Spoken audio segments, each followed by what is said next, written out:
Y estamos hoy a 10 de octubre.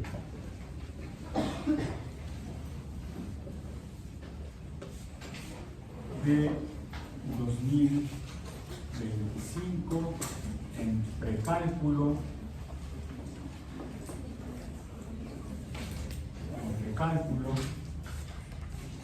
Y les comentaba yo la mayoría que traigo ahorita, que es lo del Sputnik.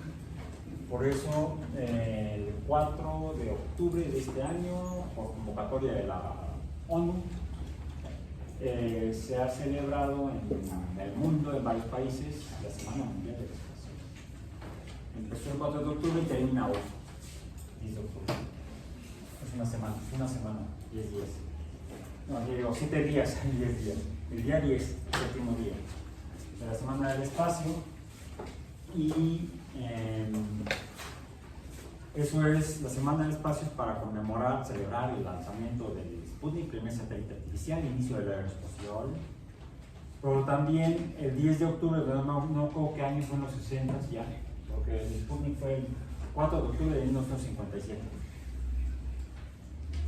No recuerdo en qué año de la década del 60, el 10 de octubre, se firmó en las Naciones Unidas el Tratado Internacional, el acuerdo entre países del mundo para el uso pacífico del espacio exterior. Porque de hecho el 4 de octubre la Unión Soviética lanzó el Sputnik, primer satélite artificial, como parte de la Guerra Fría. Es más, para lanzarlo pusieron el satélite en la punta de lo que en realidad no era un cohete espacial. Al menos no lo hicieron por existencia. Era un misil balístico intercontinental, que en la punta tenía originalmente ¿qué? Un arma nuclear, una ojiva nuclear. Fue por eso que los griegos se pusieron. Nos van a poder lanzar bombas en el espacio ni cómo defenderse. Los Estados Unidos estaban trabajando en lo mismo, en sus propios sistemas de misiles balísticos intercontinentales. Y según ellos, los suyos eran mejores. Y pues no, el 4 de octubre, año en el que estaban los dos países trabajando en eso, que los primeros lanzaron un satélite al espacio que diera órbita completa, una vuelta a la Tierra, dio varios, como por 6 meses más o menos, hasta que finalmente por fricción con la atmósfera terminó cayendo. Bueno, cayendo, no cayó encima de nadie porque al atravesar la atmósfera, por la velocidad que tenía, tan alta, que la fricción con el aire, los gases de la atmósfera hizo que se calentara, ¡pum!, como una estrella fugaz. Así dijeron los dinosaurios. Una estrella fugaz, tiene un deseo. Ay, pobrecitos. Bueno, finalmente, eso fue en octubre, 4 de octubre. En diciembre, los Estados Unidos, vamos nosotros también a lanzar nuestro primer satélite.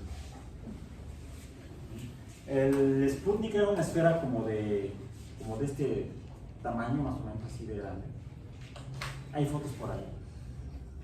Y se ve un técnico trabajando con el Sputnik. Tenía 4 antenas para transmitir por radio. Era una esfera como de este tamaño, como de casi 1 metro de diámetro. Y pesaba un chorro, como 50 kilos. No pesaba más porque era una esfera hueca que adentro tenía el radiotransmisor y una batería para que hiciera pi, pi, pi. Bueno, pi, pi, pi, pi. Los Estados Unidos, nosotros vamos a lanzar también el nuestro. Una madrecita este tamaño. Un poco más grande que una toronja, que también tenía un radiotransmisor. Ahí sí hicieron una innovación. La energía eléctrica para que funcionara el transmisor no dependía solamente de una batería, sino que tenía celdas fotovoltaicas, como de 1 pulgada, cuadradas, como de 1 pulgada de lado, como de 2,5 centímetros por lado, 1 pulgada cuadrada. Y eran como 6 celdas fotovoltaicas que tenía para alimentar la pila que alimentaba el radiotransmisor. y tenía un detector de radiación. Entonces lo pusieron arriba de un misil balístico intercontinental de la Navy, porque The Army hacía los propios misiles distintos. Lo pusieron, además para presumirle a los soviéticos, lo vamos a transmitir por televisión. Lo lanzaron desde Florida. Bueno, lo pusieron en Florida en el cohete, en el misil balístico. Lo ponen y cuentan 3, 2, 1, 0, Kaputnik. Explotó el cohete. Y se ve como en la punta donde estaba el satélite, nada más se hace así y se cae. Ya lo recogieron, las antenas estaban todas dobladas. Lo recogieron, lo limpiaron, enderezaron las antenas, lo volvieron a poner en otro cohete y lo lanzaron, creo que por abril del año siguiente. Antes, para salvar el orgullo, lo que quedaba del orgullo, en un misil balístico del ejército, The Army, que había hecho no un ingeniero, no lo había diseñado un ingeniero gringo, sino un ingeniero alemán, que en la Segunda Guerra Mundial se rindió al ejército de los Estados Unidos y entonces se lo llevaban a Ciudad Juárez, porque si lo metían en Estados Unidos iba a entrar de ilegal. Entonces mejor entró por Juárez de ilegal. No, en lo que arreglaban los papeles a él y a sus cuates ingenieros, los tuvieron en Ciudad Juárez, ya que les dieron los documentos, la visa y todo lo demás, entraron a Estados Unidos por el Paso, Texas. Y ahí en un terreno en Nuevo México, propiedad del ejército, empezaron a diseñar con base en las bombas B-2 alemanas, empezaron a diseñar cohetes para lanzar bombas norteamericanas, bueno, gringas. Y para terminar esta breve, no tan breve historia, pues el cohete fue diseñado por Wernher von Braun, un Redstone, creo que fue un Redstone, sí. Pusieron encima otro satélite diseñado por un profesor de la Universidad de Indiana, se apellidaba Van Allen, James Van Allen se llamaba. Lo lanzaron, tenía la forma diferente, era como un cohete de este largo, pero no era un cohete, era el satélite. Tenía antenas y detectores de radiación. Lo lanzaron finalmente con éxito en enero del 58 y con ese descubrieron que la Tierra está rodeada por varias bandas de acumulación de partículas radioactivas, los cinturones de radiación de Van Allen. Entonces sí, están afuera de la atmósfera, en lo que se llama la ionosfera, porque son partículas iónicas y además también emiten radiaciones que son peligrosas para la salud. Bueno, ok.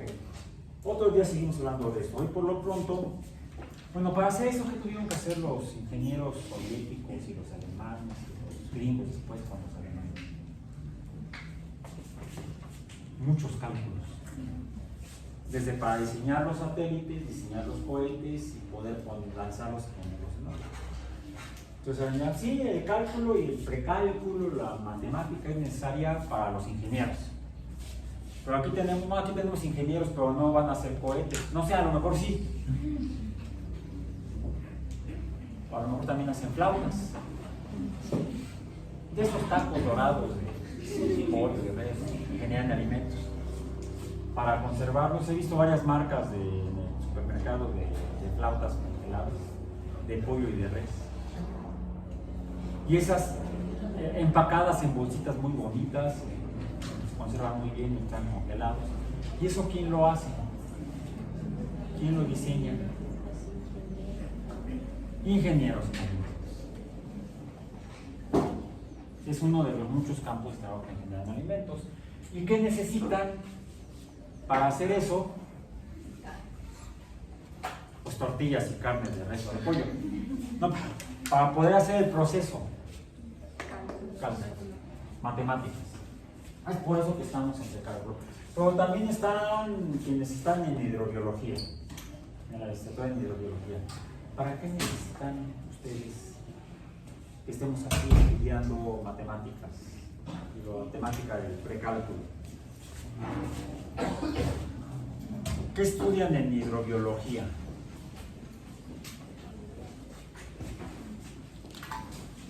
la vida en el agua, la vida en el mar.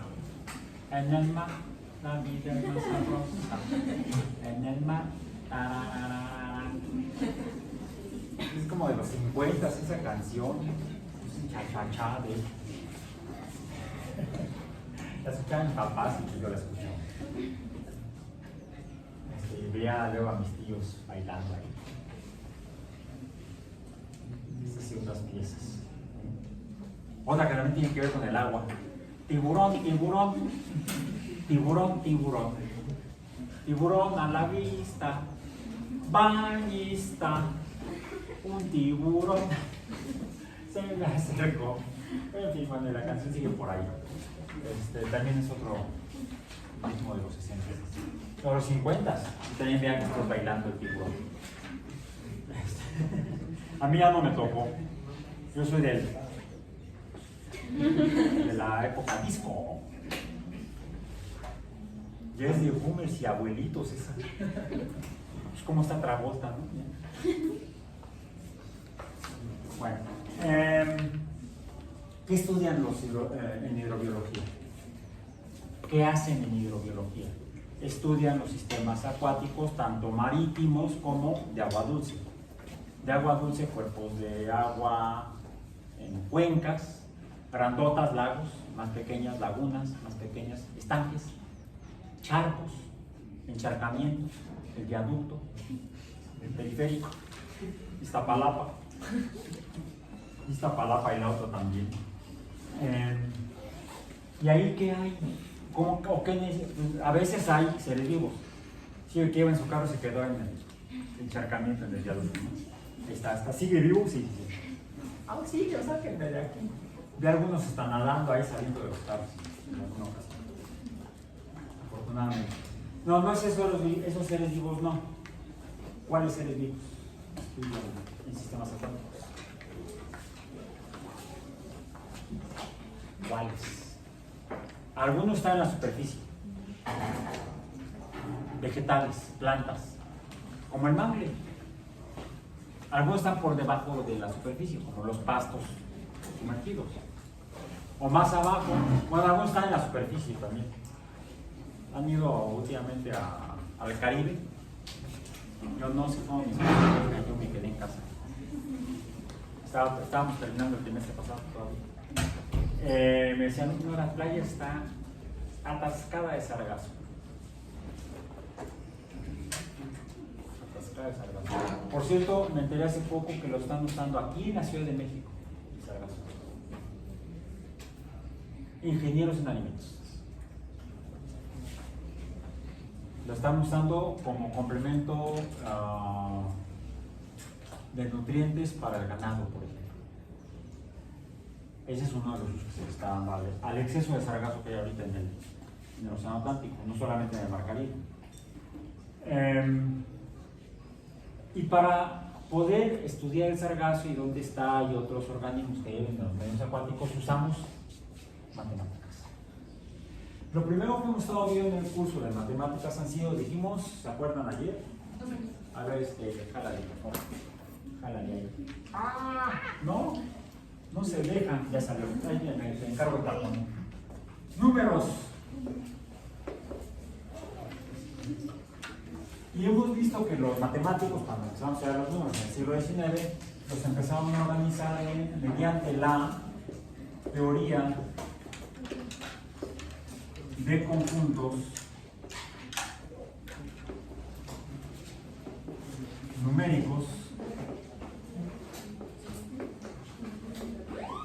que es algo así como la sistemática o la cladística de los números. La cladística en particular es el sistema que usamos actualmente para organizar el conocimiento de los seres vivos en clases, en grupos, en conjuntos. Bien. Y en el caso de los números, pues los matemáticos describen que hay diferentes tipos de números que tienen propiedades similares que permiten organizarlos en grupos o conjuntos. Ya mencionamos aquellos números que sirven para contar cosas en la naturaleza, que son los números naturales, entonces también hay artificiales. Sí, los que de alguna manera inventamos, concebimos o descubrimos que pueden representar cosas en la naturaleza. Cosas que no son medibles o cuantificables con números. Entre los números naturales, ahora sí, los números naturales están conformados por son aquellos. Esto representa, la n es un símbolo que representa los números naturales, el conjunto de los números naturales. Estas dos barras paralelas, horizontales, representan otra idea, la de igualdad. Los números naturales son iguales a los números. Bueno, a este ya le falta la tapita, pero si le pones la tapita, que no va a ser ahorita, ya estaría completo el plumón, estaría entero, no nada más una parte del plumón. Y a eso lo podemos representar con 1, o 2, 3, 4, con números naturales que representan cosas completas. Los números completos reciben el nombre de números enteros y dijimos que los representamos mediante la letra Z.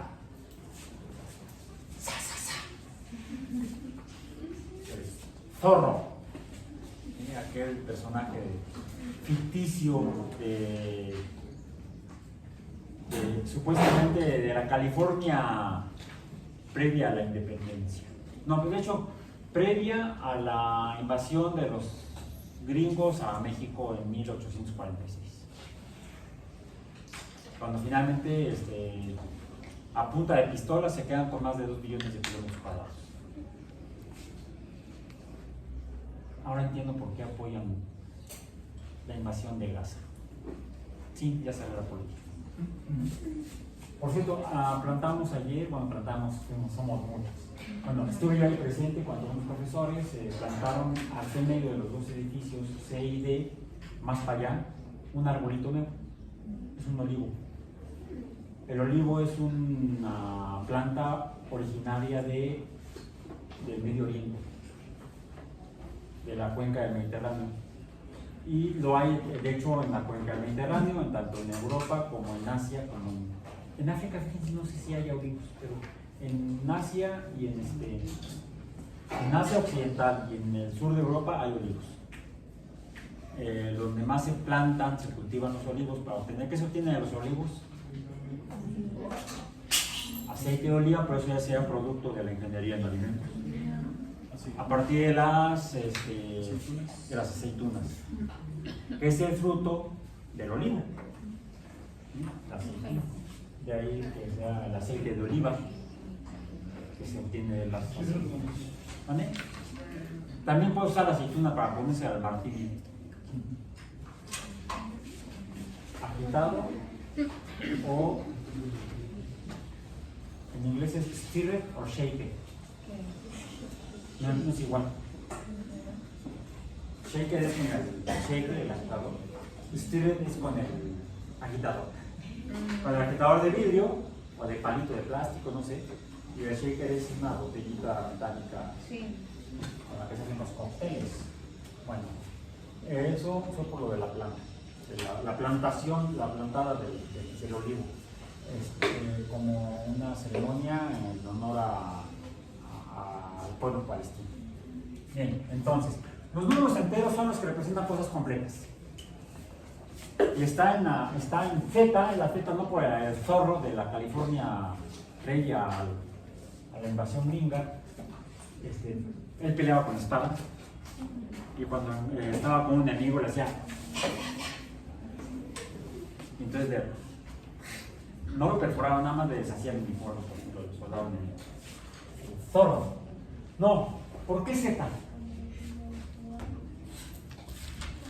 Recordemos que uno de los proponentes de la teoría de conjuntos fue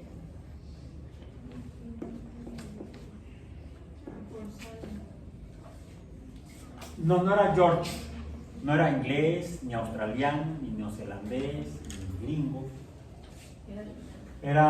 Su nombre era Jorge, pero en alemán. Georg Cantor, como su matemática la hacía en alemán, a estos números enteros los llamaba enteros, pero en alemán. Zellen o Zahlen, algo así, se pronuncia medio raro. No es ni A ni E, una cosa intermedia. Zelen. Y por eso la pronuncia es muy parecida a la española, como medio arrastrada a los números enteros. Pues los números enteros son naturales, porque sirven para contar cosas enteras en la naturaleza. Pero hay otros números. A ver, présteme la tapita ahora sí. Pónsela. Ok, ya acoplamos. Voy a usar ahora otro. Los números enteros sirven para contar cosas que hay. Mencionamos que los mayas y los indios, y probablemente algunos pueblos en otras sociedades en Mesopotamia, concibieron números que no están en la naturaleza, o tal vez sí, pero como que la gente no se da cuenta porque no lo ve. Y no lo ve porque no está.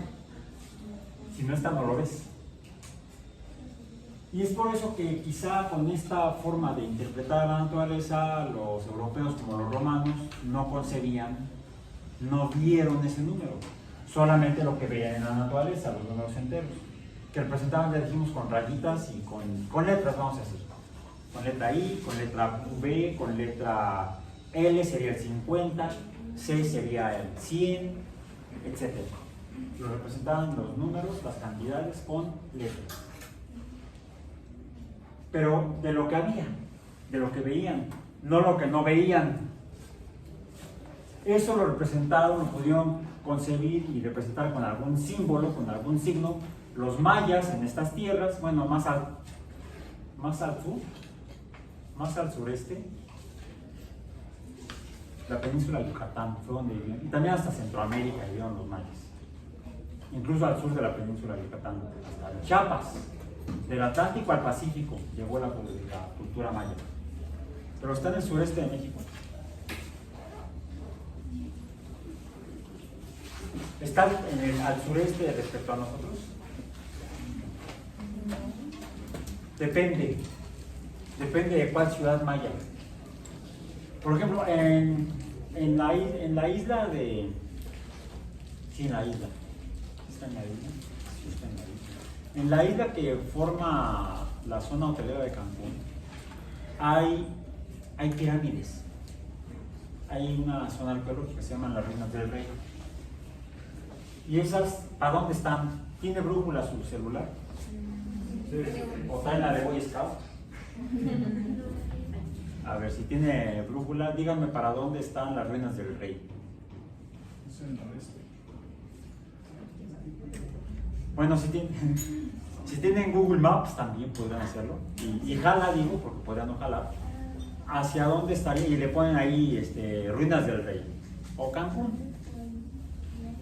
¿Hacia dónde va a quedar respecto a no solamente la Ciudad de México, Iztapalapa, que es donde estamos? ¿Hacia el sureste? ¿Hacia dónde? El noreste. Hacia el noreste, y le decimos, vamos al sureste mexicano. Bueno, si pensamos en Chiapas, en la zona maya del sur, pues sí está hacia el sur de la ciudad, hacia el sureste de la Ciudad de México. Pero las Ruinas del Rey están hacia el noreste. Cancún está más al norte que la Ciudad de México. Son norteños los de allá de Cancún.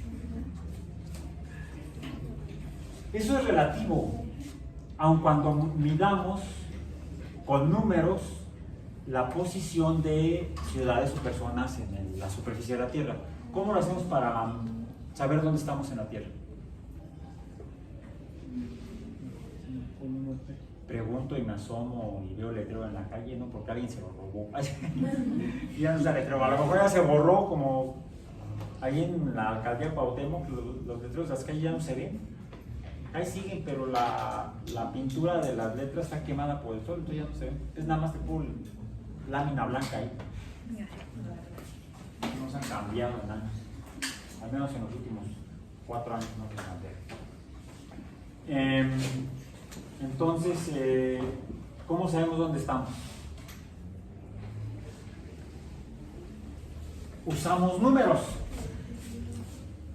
los cuales ponemos en una escala. Hacemos escalas, como la recta numérica. bueno, medio recta y medio numérica, no me quedó así como que me inclinaba. Lo voy a hacer y así. A ver si me dan paz. Ahora quedó un poco para arriba, no importa, para no perder más tiempo. Y así. Y entonces representan la Tierra plana. Bueno, en un plano representamos la Tierra. Es como si tomáramos un globo terráqueo de hule, lo cortáramos y lo estiráramos. Y entonces lo que vemos es que las figuras que están pintadas en el globo terráqueo de hule, pues se deforman. A eso le llamamos proyecciones. Proyecciones cartográficas o geográficas. Es muy difícil representar realmente la superficie terrestre en una superficie que no sea esférica, porque se deforman las figuras.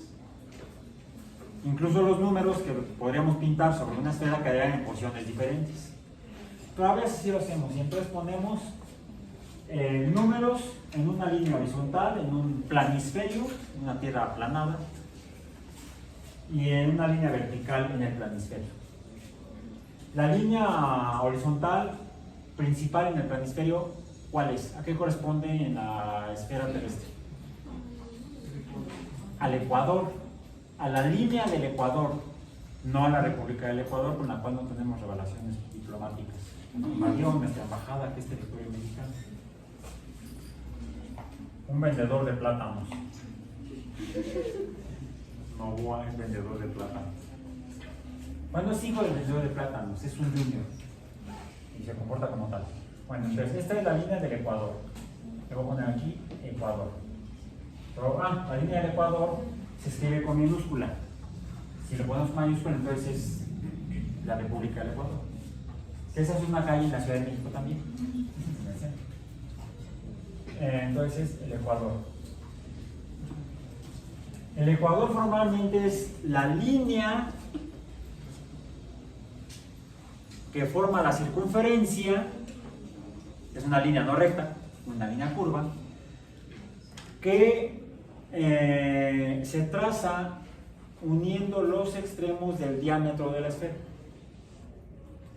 Es más, si tenemos el diámetro de una esfera y la hacemos girar la línea del diámetro en el centro, entonces nos va a dibujar la línea del Ecuador, un plano, el plano ecuatorial, y en la línea del perímetro del plano ecuatorial es la línea ecuatorial. Eso sería geometría esférica, la geometría de las esferas. O las esferas del dragón, no sé, era de un anime. ¿Cuál era? Dragon Ball. Les confieso que yo no lo veía. Bueno, sí lo veía, pero porque lo estaban viendo. Entonces estaba con ellos a ver Dragon Ball. No, esta es la esfera de la Tierra, o la Tierra como una esfera, en donde podemos tener la línea de Ecuador. Cuando la esfera tomamos la superficie y la representamos con un plano, la línea circular del Ecuador queda como una línea recta con un inicio y un final, en la que podemos poner números que formalmente serían las medidas en ángulos de la circunferencia de los 360 grados de la línea del Ecuador, la línea ecuatorial. ¿Dónde estaría el cero de esos 360 grados? ¿Dónde la debo poner en el plano esférico? Aquí, ahí estaría el cero, lo voy a poner un poco a la derecha. En realidad es el punto de cruce de la línea horizontal, que es la línea del Ecuador, y la línea vertical. ¿Y la línea vertical cuál es? ¿Cuál? La del meridiano cero, antiguamente llamado meridiano de Greenwich, porque eso lo establecieron inicialmente como regla para ellos, pero luego la impusieron en el mundo. Pues sí, los ingleses invadieron el mundo y varios lugares. No estuvieron aquí. ¿Cómo sí estuvieron en... ¿Cuándo fue?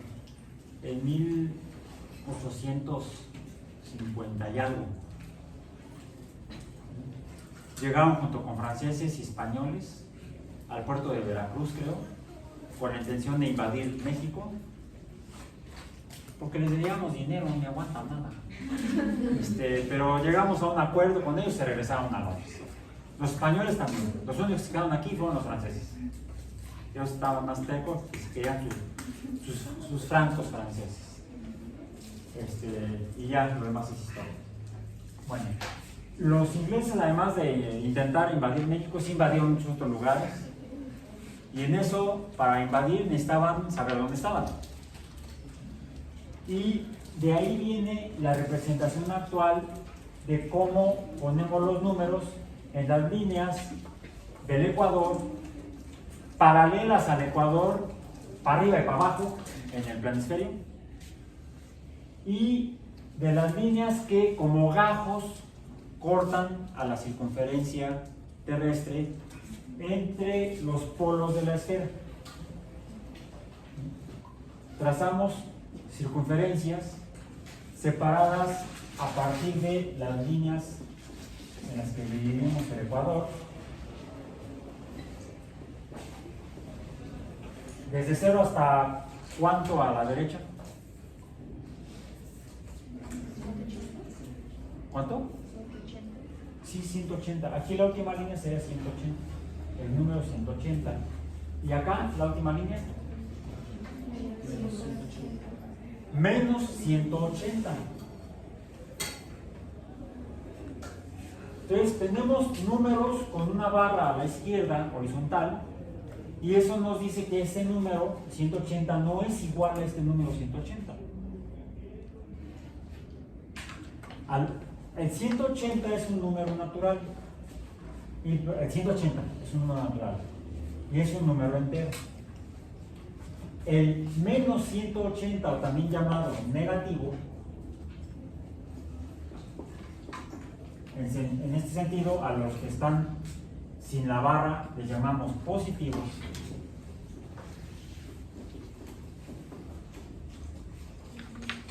Estos números no existen en la naturaleza, nosotros los ponemos, los inventamos. Por eso no son los naturales los números negativos.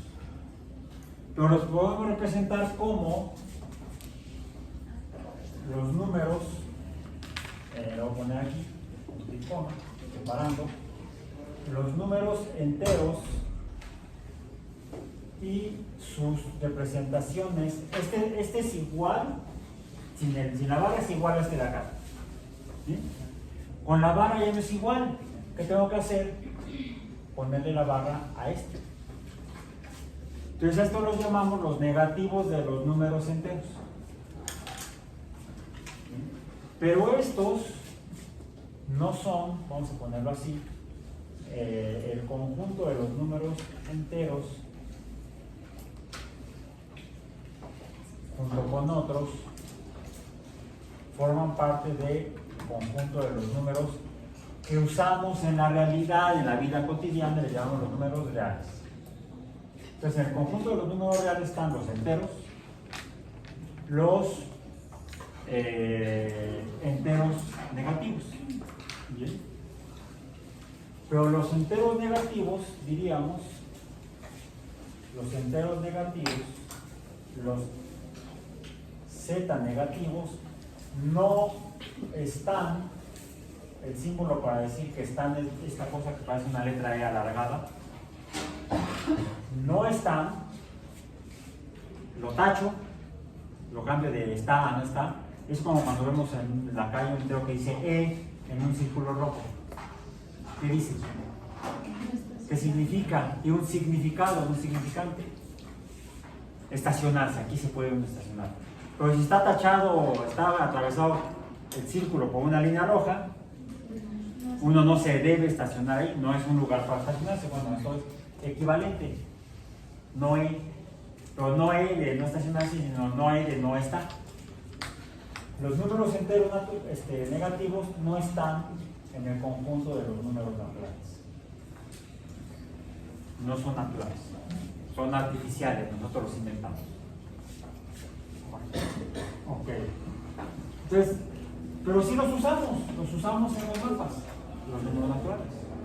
De hecho, hay dos maneras de leer un mapa en los números, por ejemplo, respecto a estas líneas que marcan, que seguirían, atravesarían el Ecuador, así.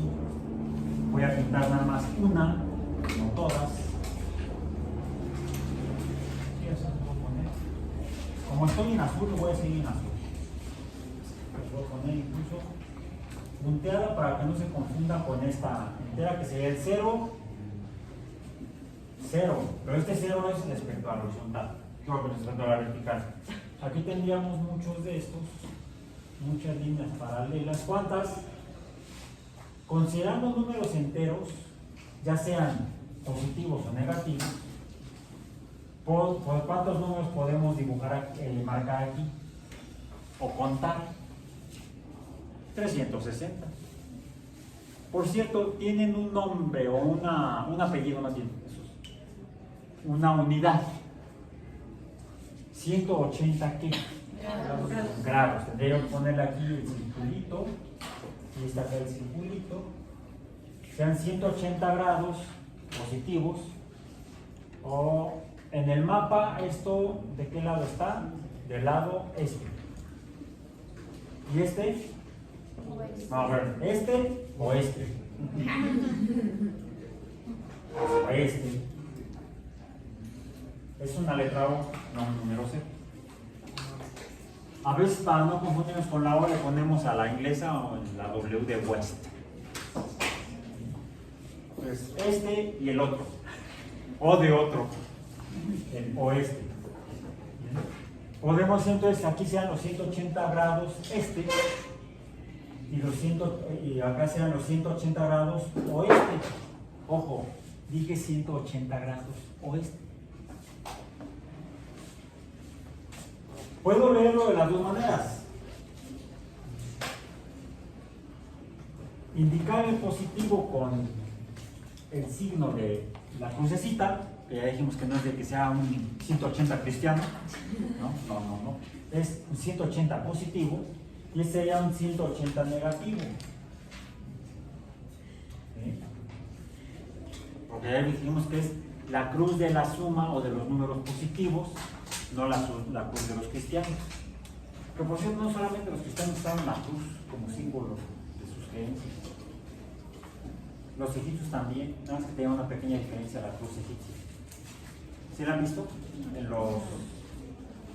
En la escritura egipcia, que le llamaban jeroglíficos porque no sabían qué eran, finalmente un matemático fue el que decodificó la escritura egipcia y desde entonces podemos leer el egipcio. Si no vamos a entender ni madres, pero podemos leerlo.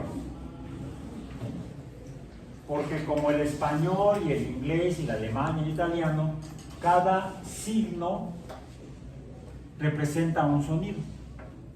Decimos que usan un alfabeto fonético. En español usamos un alfabeto fonético. Comenzamos con la letra A.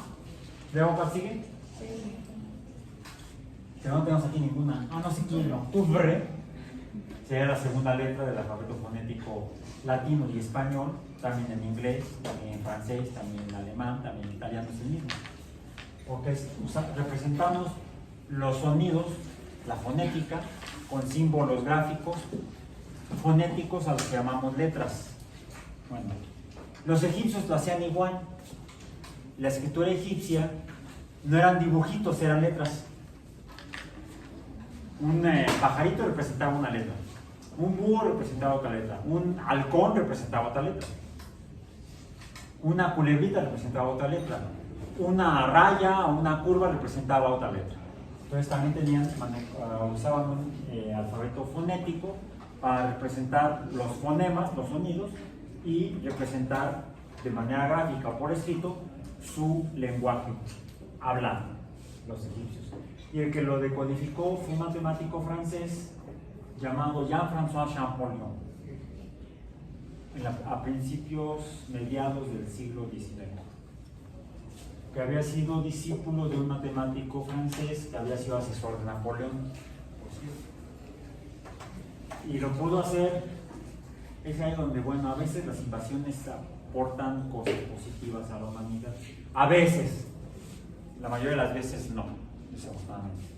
Porque cuando Napoleón invade Egipto, igual que los ingleses se agarran cosas, se las llevan a sus ciudades, los ingleses a Londres, Napoleón a París.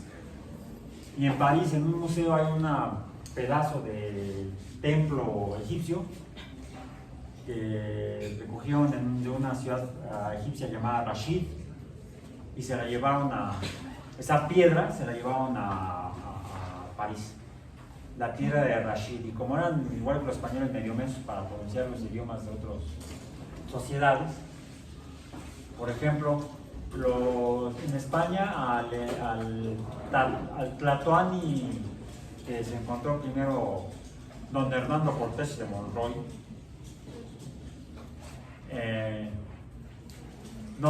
don Fernando Cortés de Monroy se llamaba originalmente. Ahora le dicen Hernán Cortés, pues el nombre original era Fernando, no Hernán. Decían que se encontraron con el emperador, no era el emperador, era Tlatoani, con el emperador Montezuma. ¿Mandé? Montezuma. ¿El monte de cuál? No, Moctezuma. Por si era Moctezuma y Lucamina o Xocoyotzin. Xocoyotzin, hubo dos antes o tres que también se llamaba igual, Moctezuma, pero era Ilulcamina. Bueno, sí camina.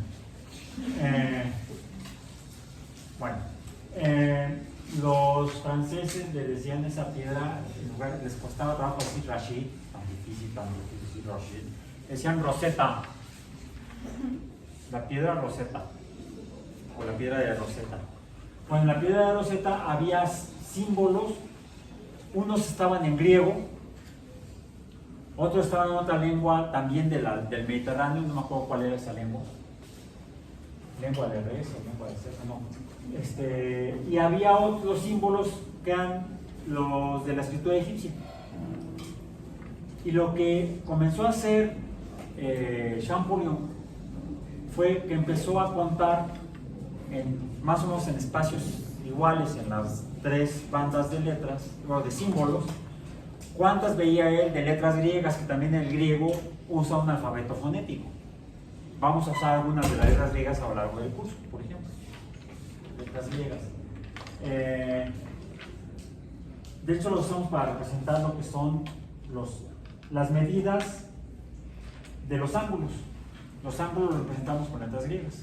Por ejemplo, hablamos de el ángulo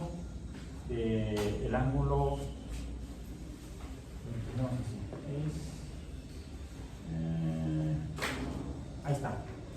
¿Qué letra es? ¿Cuál? ¿Cero? No, es una letra griega. Es teta, ¿no? Sí, es teta. ¿Sí? Es el ángulo teta. Y podemos escribir, por ejemplo, así. Esto es un... no es la palabra son. ¿Qué dice ahí? El seno de teta. Donde teta es un valor de un ángulo, un valor numérico de un ángulo. Lo usamos también las letras griegas. Entonces Champollion empieza a contar cuántas letras hay en una línea. Busca una línea similar, porque estaban en paralelo esas tres grupos de símbolos. Uno sabía que eran palabras griegas, hasta las podía leer. Champollion, francés, entendía el griego, ¿sí? Podía leer el griego y conocía también el otro idioma que estaba en la siguiente banda de símbolos. Y encontró palabras equivalentes en diferentes idiomas entre la primera banda y la segunda banda, la que estaba en griego y la que estaba en otro idioma. Y entonces, buscando más o menos un espacio similar en la última banda donde estaban los signos egipcios, encontró que había prácticamente la misma cantidad de símbolos egipcios que de símbolos griegos que de símbolos del otro idioma.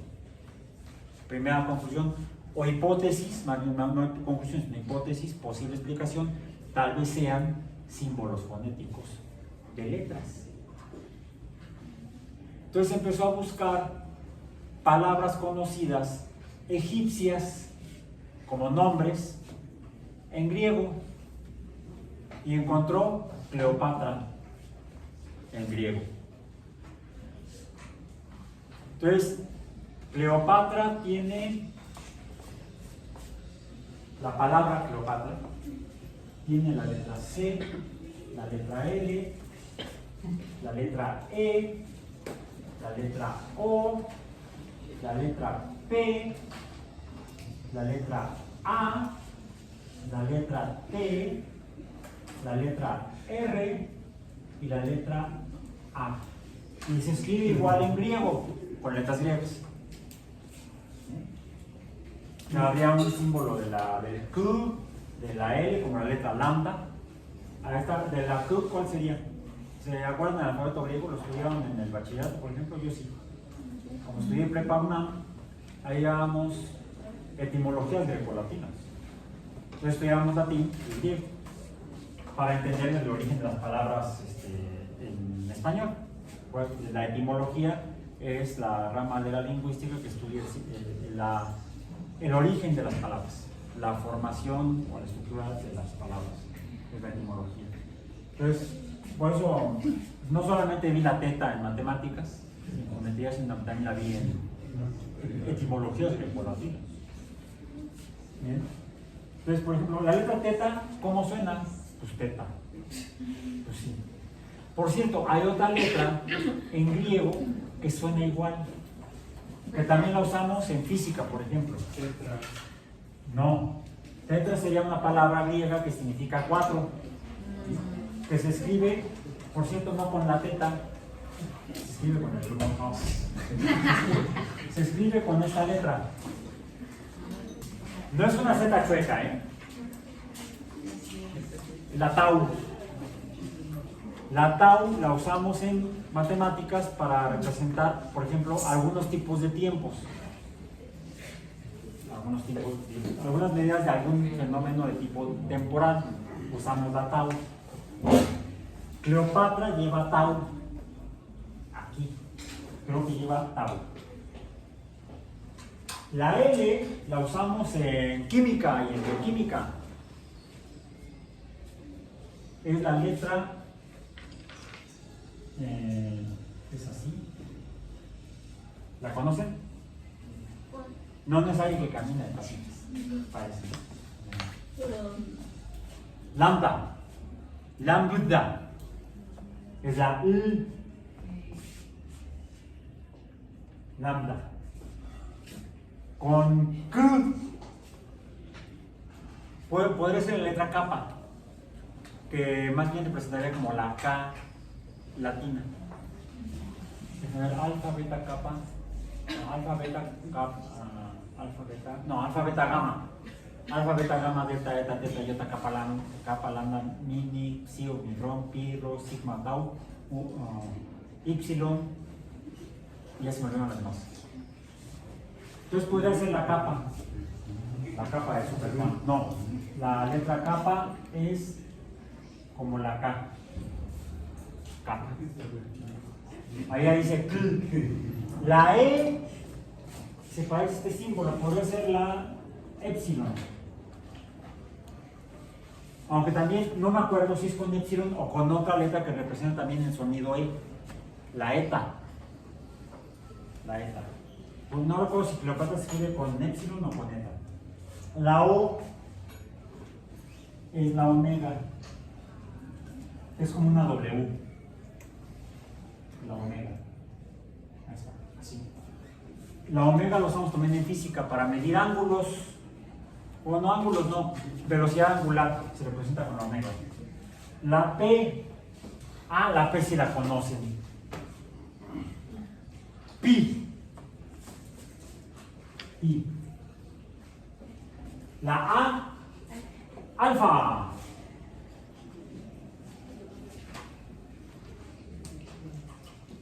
Y la R. No es la Rho. La Rho es así. Ahí diría en griego tal vez Cleopatra. Verifíquenlo.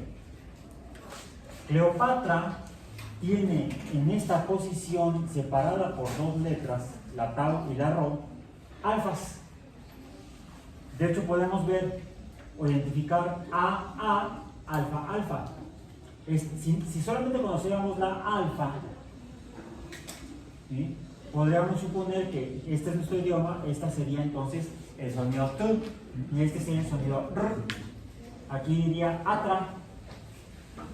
Bueno, como puedo leer esta Cleopatra, pues ya puedo saber que esta es Cleopatra. Cleopatra. Y eso fue lo que hizo Champollion. Buscó en alguna parte del texto en griego, en egipcio, donde se repitieran dos letras iguales, separadas por letras que podrían tener la representación de la T y de la R, y lo encontró. Y lo demás, pues ya nada fue, bueno, ya, y fíjense, aquí ya puedo identificar cuántas letras del alfabeto egipcio. A, bueno, así, la A, la B, la C, la C, la Q, del alfabeto francés, por ejemplo, C, A, B, C, D, E, F, G, H, I, J, K, L, M, N, O, P, Q, R, S, T, y pan conmigo. Así es como un matemático pudo decodificar y empezar a leer egipcio. Y ya por similitud de palabras en griego, podía leer en griego, podía entender las ideas en griego y buscar las ideas correspondientes en egipcio. De ahí consiguió patrocinio de viajes idiáticos, se fue a Egipto a leer los templos, las inscripciones en los templos, en las ciudades, en las diferentes construcciones que habían dejado los egipcios, y con la conservación de algunos papiros egipcios, comenzar a conocer realmente la historia de Egipto. Algo similar hizo como 100 años después, como 150 años después, un soviético sobre el Maya. Todo fue, a diferencia de Champollion, que sí pudo viajar a Egipto, Yuri Norosov, ex soldado soviético, lingüista que decodificó el maya, nunca vino a México. Nunca pudo viajar a visitar la zona maya. Pero él sí podía leer textos en maya, que fue lo que hizo, estudiarlos de una manera similar, buscando si la escritura maya estaba representada por símbolos que representaran fonemas, o la otra es que representen ideas. A eso se le llaman ideogramas, que es como se escriben los idiomas, por ejemplo el chino, el coreano, el japonés. Las palabras están representadas no cada sonido individual de una palabra por símbolos individuales, sino por símbolos completos de las cosas o de las ideas. Son ideogramas. Aquí estamos representando cosas, pero por cantidades. Por ejemplo, ¿cuántos grados hay en una circunferencia? 360, y creo que nada más veo 180. Porque está como a la mitad, ¿no? Porque los 360 los obtengo de sumar 180 de un lado y 180 del otro. Entonces estamos ya acudiendo a operaciones con números, las cuales estudia la aritmética. De las operaciones aritméticas usamos relaciones entre números o numéricas a las que llamamos operaciones.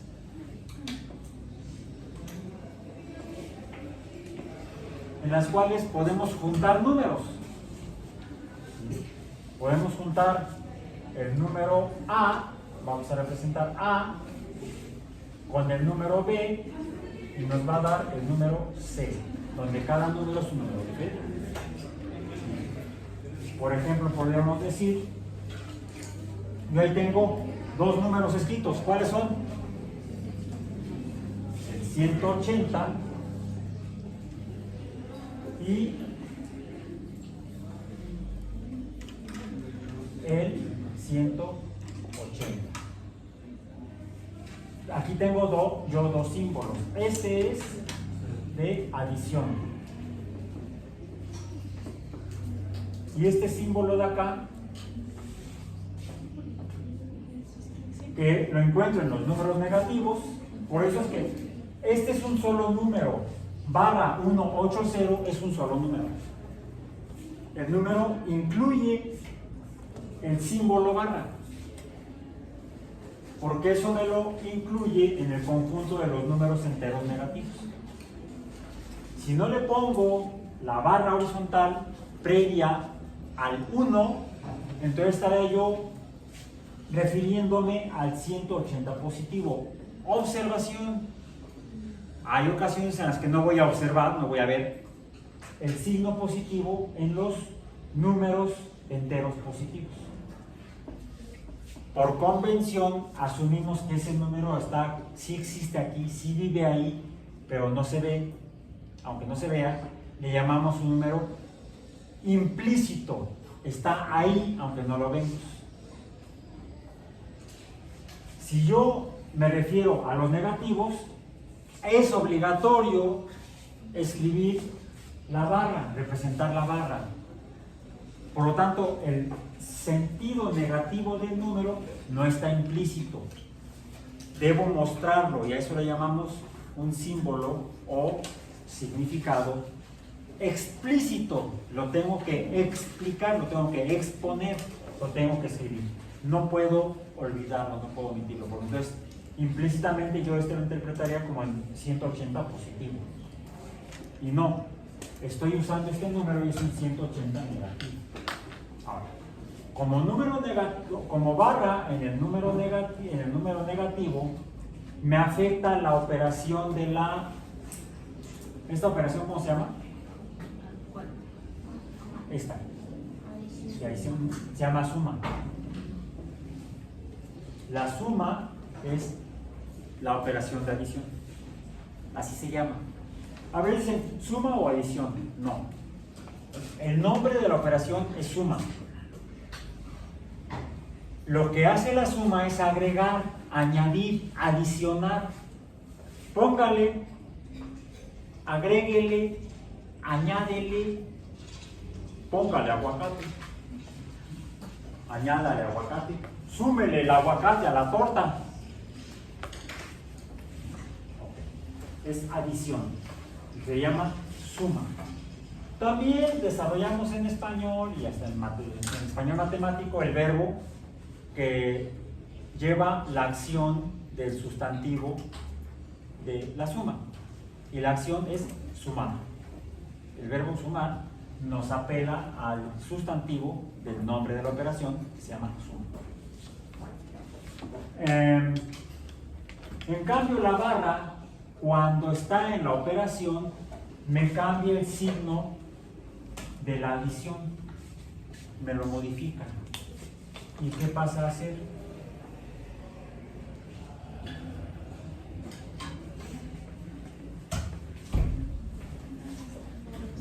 Se llama resta y la acción es la sustracción.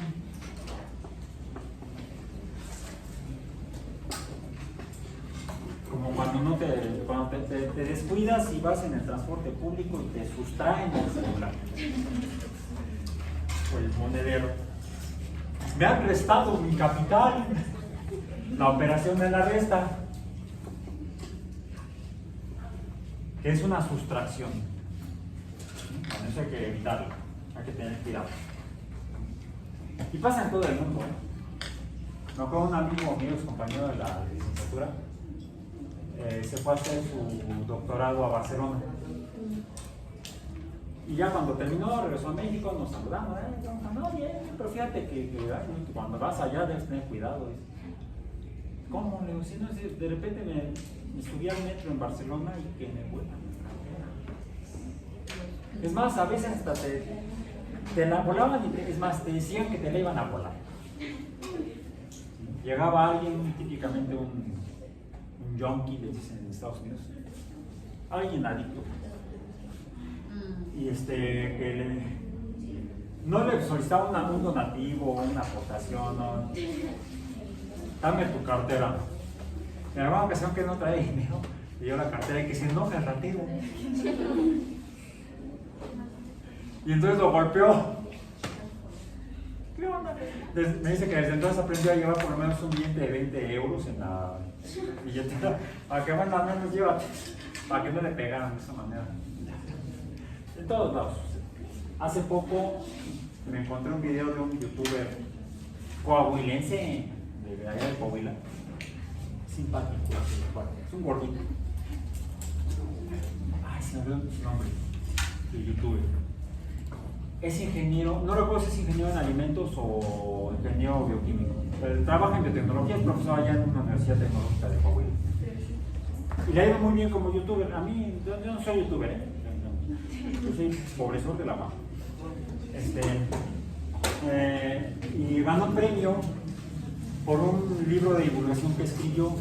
El premio se lo otorgó una organización,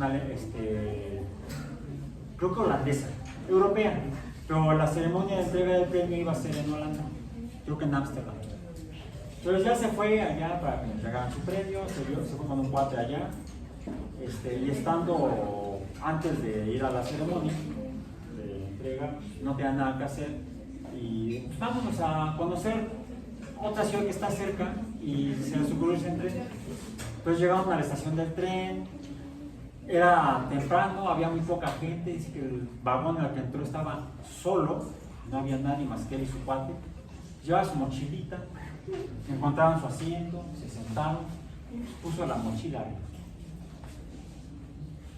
Estaba platicando con su cuate, vio al cuate que les pide los boletos, el boletero del tren.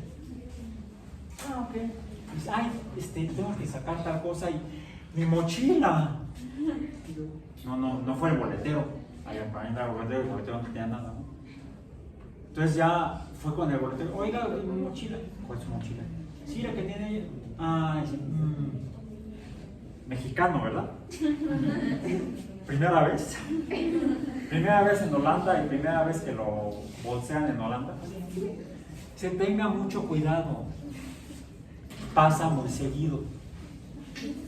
Es más, ya los bautizamos a esos cuates, a los que hacen eso. Les decimos corredores.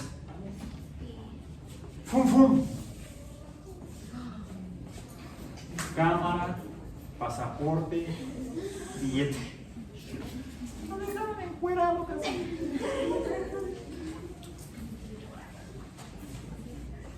Ya afortunadamente, como se conocía su número de cuenta, fue a un banco, fue al consulado a pedir un pasaporte nuevo, etcétera, etcétera, etcétera. Pudo resolver el problema, por eso tuvo que ir a levantar la denuncia en la estación de policía correspondiente, Y en todos lados es igual, entonces hay que tener cuidado.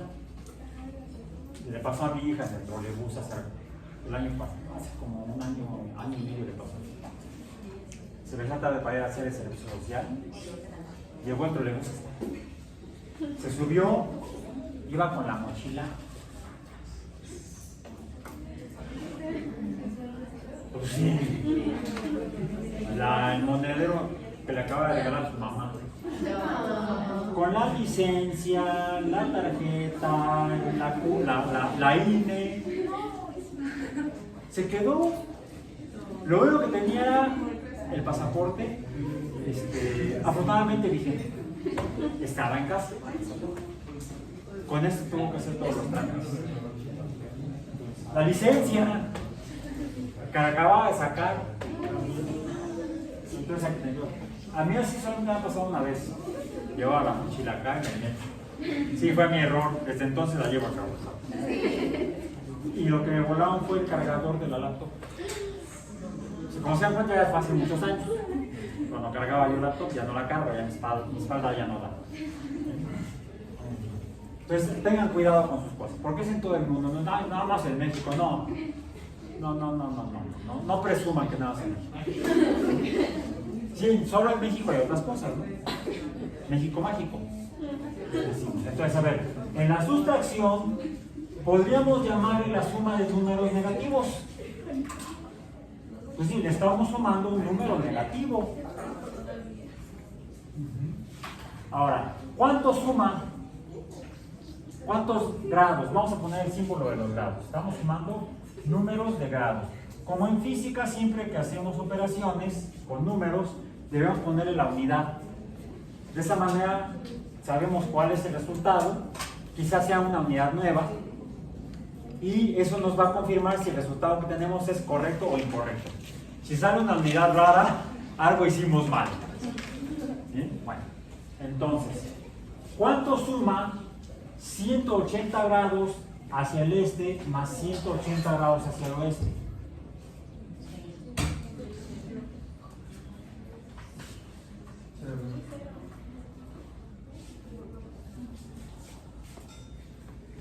Qué bueno que no es examen. Tache. ¿Cuánto mide en grados una circunferencia? Entonces, ¿onda? ¿Qué pasó? ¿O qué faltó? ¿O qué debemos definir, que es el tema de hoy? Pero no me acuerdo si lo subí al sitio porque estoy hasta acá de ocupado, o lo voy a hacer esta semana. Me quedo con una atención menos por el próximo año, a partir de mañana. Es una amiga a la que le volaban la billetera en el trolebús, se va un año a España a estudiar un máster.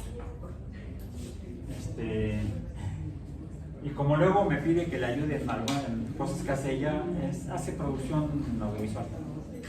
Entonces, soy el chalán de fotógrafo. Anoche andaba precisamente haciendo eso. Papá, ¿me ayudas?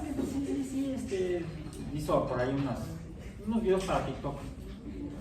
No los va a subir ahorita porque ya hizo la grabación. Ya hicimos la grabación, yo era el camarógrafo. Pero todavía viene todo para el trabajo de edición, el trabajo de postproducción, de la edición, por ejemplo. Hizo todo el trabajo de preproducción, el vestuario, el maquillaje, la escenografía. Va a estudiar un máster en dirección de arte, precisamente, todo un año. Por cierto, no tiene licenciatura. México mágico. En España no, para hacer un máster o una maestría no te piden necesariamente la licenciatura. En México sí te chingas. No. O se va a España a hacerlo y no tiene, porque no tiene licenciatura. Tiene 2 títulos profesionales técnicos que no son matemáticos, no suman. Un título más otro título de técnico no me da un título de licenciatura. Debería poderse, pero no se puede por las pinches leyes educativas. Ni modo. Perdón por lo de leyes educativas. Bien. ¿Cómo conseguimos el 360? Hacemos magia matemática. No, definimos un nuevo tipo de números.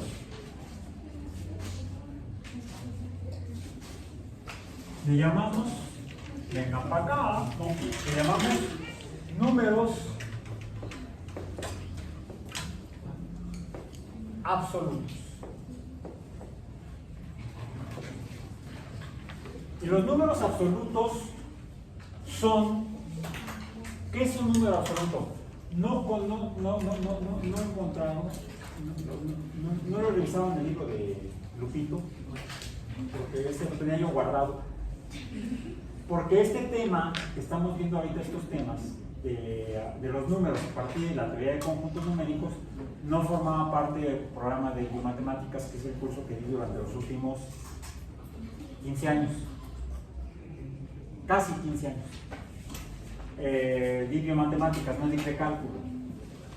Ya biomatemáticas ya no está, ahora es precálculo en el plan de estudios de las licenciaturas. En los planes de estudio de todas las licenciaturas de CBS, las licencias biológicas y de la salud de la Unidad Iztapalapa de la UAM. Ahora todos van a llevar precálculo y cálculo, ya no van a llevar los hidrobiólogos llevaban biomatemáticas 1 y biomatemáticas 2. Los programas son parecidos, no son idénticos, no son iguales, o no eran iguales. Los ingenieros en alimentos, bioquímicos y biólogos experimentales sí llevaban precálculo y cálculo diferencial. No, los hidrobiólogos, biólogos y los que estudiaban producción animal llevaban los cursos, las OEAs de biomatemáticas 1 y biomatemáticas 2. Y esto que estamos viendo ahorita no se revisaba en el programa de biomatemáticas 1. Solamente veíamos las generalidades de la teoría de conjuntos numéricos para entrar al tema de funciones. De funciones, no es que alguien se fuera a morir. No, no eran de funciones. Bueno, alguien al final del curso moría académicamente, era una defunción académica. NA, niño aplicado,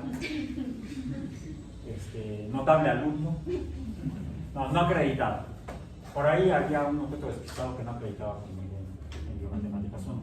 Entonces, no, estoy revisando el libro de Lupito para abordar los temas del programa de precálculo, en lo que tenemos que revisar la aritmética, los conceptos aritméticos, como las propiedades. Ayer leíamos aquí de precálculo de Rubén Becerril y Guadalupe Reyes, José Guadalupe Reyes.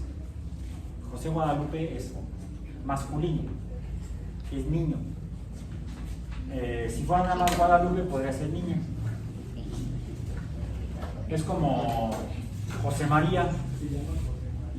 José María, si es José María, como el padre de la patria, el discípulo de Hidalgo, Morelos. El generalísimo Morelos era José María Morelos y Pavón. En cambio, si cambiamos el José y el María de posición, ¿cómo queda? María José, y entonces es niña. Cosas de la gramática española. Un cambio de letras y le cambiamos el género. Bien, un cambio de letras, un cambio de palabras, de nombres. Por cierto, ese tipo de acción la podríamos hacer en matemáticas. Ayer hablamos, antes de hablar de los números naturales, los números absolutos, hablamos de las propiedades de las relaciones numéricas y de los números, las propiedades de los números. Decíamos como propiedades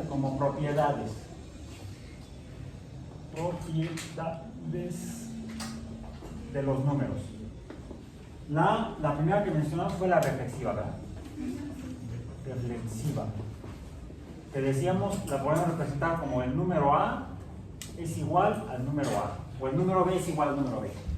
Como si fuera un espejo, se está viendo el A al espejo y ve una A. Ya dijimos que no es al espejo físico de veras, no la relación de reflexión en los espejos, porque no son iguales la mano derecha y la mano izquierda. Lo que estamos, cuando nos vemos al espejo, vemos a nuestro otro yo, a la imagen especular, la cual, por cierto, es muy importante en química orgánica y en bioquímica para la estructura de las moléculas. ¿Sí? Ahí tenemos compuestos químicos, moléculas, que tienen la misma cantidad de elementos del mismo tipo, pero su estructura es diferente. Les llamamos isómeros, o sea, es homero. Como que son iguales, pero no son idénticos, son parecidos. Y hay diferentes tipos de isómeros. Algunos isómeros, voy a hacer aquí un pequeño paréntesis químico, lo voy a hacer en rojo, de este lado. Un paréntesis. Ahí está, paréntesis químico. Bien. Tenemos los isómeros. Que los isómeros se refiere a igualdad. Habría en matemáticas, algunos matemáticos usan otro símbolo. Usarán aquí otro símbolo, no la doble barra horizontal. Podrían usar A triple barra. Esto es igual y esto es idéntico. O sea, es lo mismo. A es idéntico a A. Bueno. La igualdad en la isomería se refiere a la doble barra. Voy a ponerlo en medio de corchetes porque el paréntesis ya lo saca. El corchete es un paréntesis mutante. Lo usamos como paréntesis, pero con una forma cuadrada en lugar de curva. Lo podemos usar para la misma representación. Ideas complementarias, por ejemplo. ¿Sí? Bueno, entonces, ¿Qué son los isómeros? Son moléculas que son iguales, por ejemplo, en la cantidad de elementos químicos. Voy a estudiar la química orgánica, vamos a poner C4H8. ¿Cómo se llama? Butano. But significa 4 carbonos. Ano quiere decir que los 4 carbonos están unidos por enlaces sencillos. ¿Bien? Porque puede haber dobles enlaces. Cuando vemos esto aquí es un doble, es igualdad. Cuando lo vemos en química, es un tipo de enlace químico. Sí. Que no son dobles enlaces, son dos enlaces diferentes. Uno, le ponemos la letra sigma griega, que no está aquí, la letra sigma griega. También vemos letras griegas, usamos letras griegas en Ay, ¿cómo es la sigma? No. ¡Ay, se me fue! Creo que es algo así. No. A ver, rápidamente, busco por ahí una sigma. ¿Cómo una qué? Una M, No, es la mayúscula. Tenemos mayúsculas y minúsculas. Por ejemplo, la alfa mayúscula es igual a la A mayúscula. ¿Cómo una qué? La sigma. Pero es la mayúscula. Aquí está. Es la minúscula. La mayúscula lo usamos en sumas. Esto significa suma. Nada más que ya no la llamamos suma cuando la usamos, la llamamos sumatoria, que es la operación de la suma, con algunas características particulares. ¿Cómo era? Ah, ya me acordé. Ahí está. Es la letra sigma. Hay un tipo de enlace que llamamos sigma, y el otro es el enlace pi, entre dos átomos iguales. No son dos, no es un doble enlace en el sentido de que no son dos iguales. Uno es sigma y otro es pi, y son químicamente diferentes, y en mecánica cuántica son diferentes. Esta mecánica cuántica lo que nos explica cómo son los enlaces, por qué tienen esa forma. Bueno, el butano, entonces decimos que en el butano podemos tener los carbonos unidos en filita, así, 1, 2, 3, 4. Bien. Y este se llama N-butano. Ya me lo acabo. N-butano. Normalmente pintamos aquí los demás enlaces y luego le ponemos los hidrógenos. No lo voy a hacer por cuestión de tiempo. Además, cuando estudiamos química orgánica ya sabemos que eso es N-butano. No tengo que pintarle los 8 hidrógenos. ¿Son 8? No, sí. No, son 10. Son 10. Cuenten rayitas. Son 10. Identifiqué mi error cuando dibujé lo que se llama la estructura o la fórmula estructural. Esta se llama la fórmula condensada. Hay otras dos fórmulas, voy a poner aquí una, que es la fórmula elemental, los elementos químicos que forman el compuesto.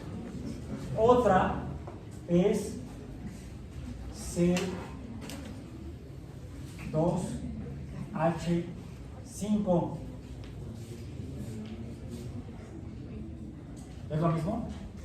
Podría ser lo mismo. El problema de poner la elemental es que hay muchos compuestos químicos orgánicos que tienen los mismos elementos. Les llamamos alcanos.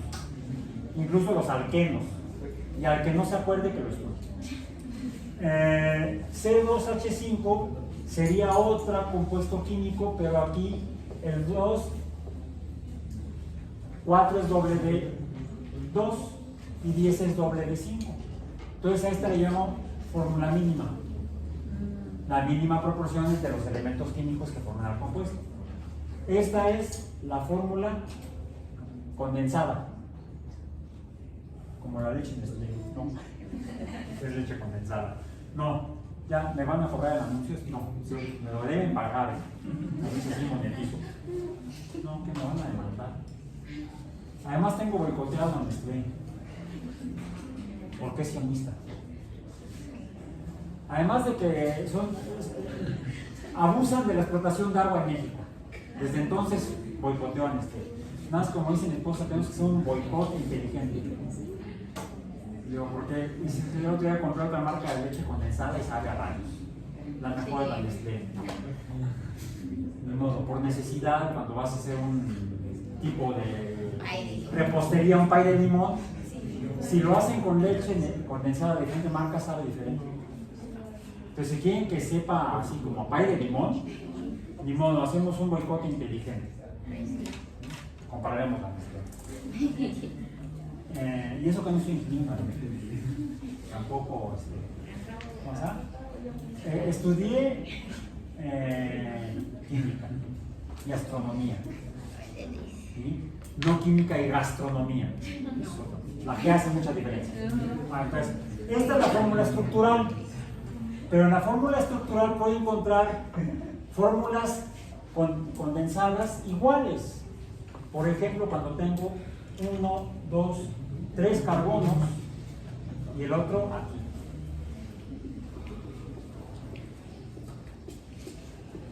Cuenten hidrógenos. 1, 2, 3, 4, 5, 6, 7, 8, 9, 10. Misma fórmula condensada, pero diferente estructura. Este se conoce como iso o isómero del butano. Bien. También tiene otro nombre, este sería el N-butano y sería el termutano por el tipo de carbono en el que está pegado el carbono, que está como una ramita, además le llamamos radical o ramificado. Lo que implica que tenemos que usar números. Carbono 1, carbono 2, carbono 3, carbono 4. Carbono 1, carbono 2, carbono 3. Y este que es un metilo, así se llama este radical, metilo, está en el carbono 2, también le puedo llamar 2 metil butano. También tenemos que seguir las reglas de la nomenclatura, como seguimos las reglas de la nomenclatura matemática. Y cada campo de conocimiento científico tiene su propia lengua, sus propias reglas lingüísticas. Las reglas lingüísticas de la aritmética son entonces la reflexiva, decíamos cuál otra, la simétrica, no voy a escribir las formas, no hagan más por nombres, la simétrica,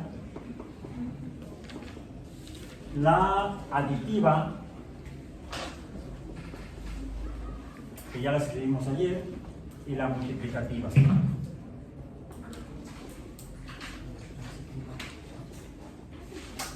Además de estas propiedades, tenemos reglas, por ejemplo, para la suma. Voy a poner aquí una separación de lo de arriba.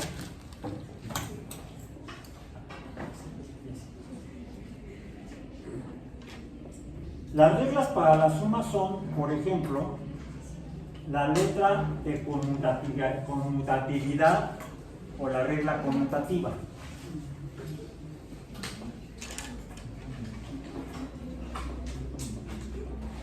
La cual me dice que, como José María y María José, nada más que ahí son diferentes los resultados. Aquí no, aquí el resultado es el mismo.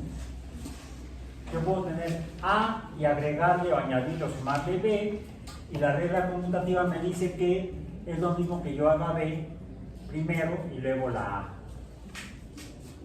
Puedo cambiar de posición los números y el resultado será el mismo. Bien. Yo puedo poner menos 180 más 180 y me va a dar 0.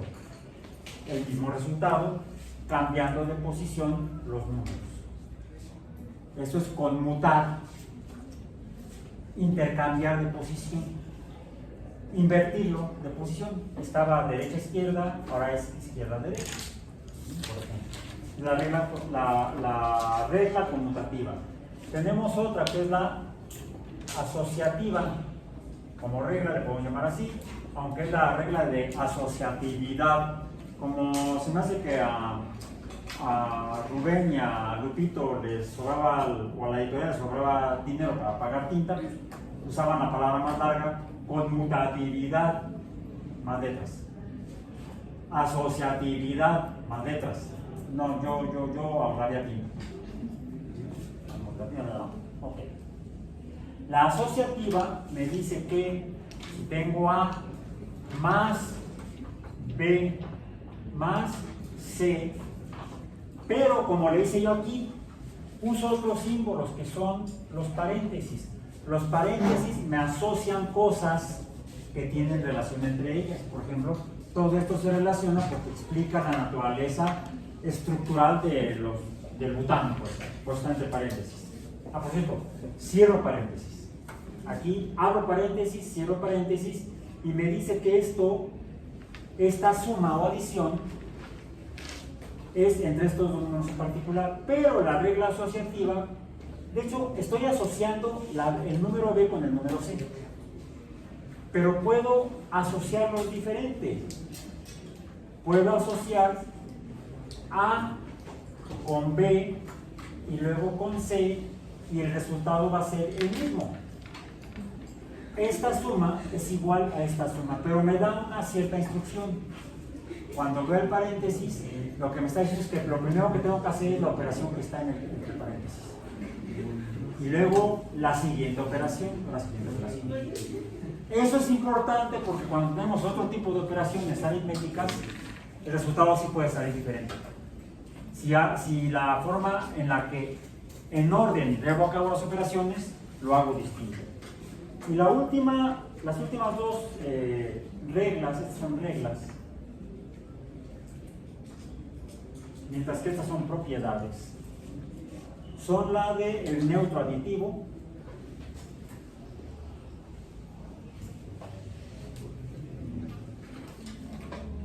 que es el número 0, y aquí está el 0. Quiere decir que si yo le sumo 0 a cualquier cosa, pues no cambia. Ya es neutro, no tiene efecto. ¿Bien? Y el inverso aditivo.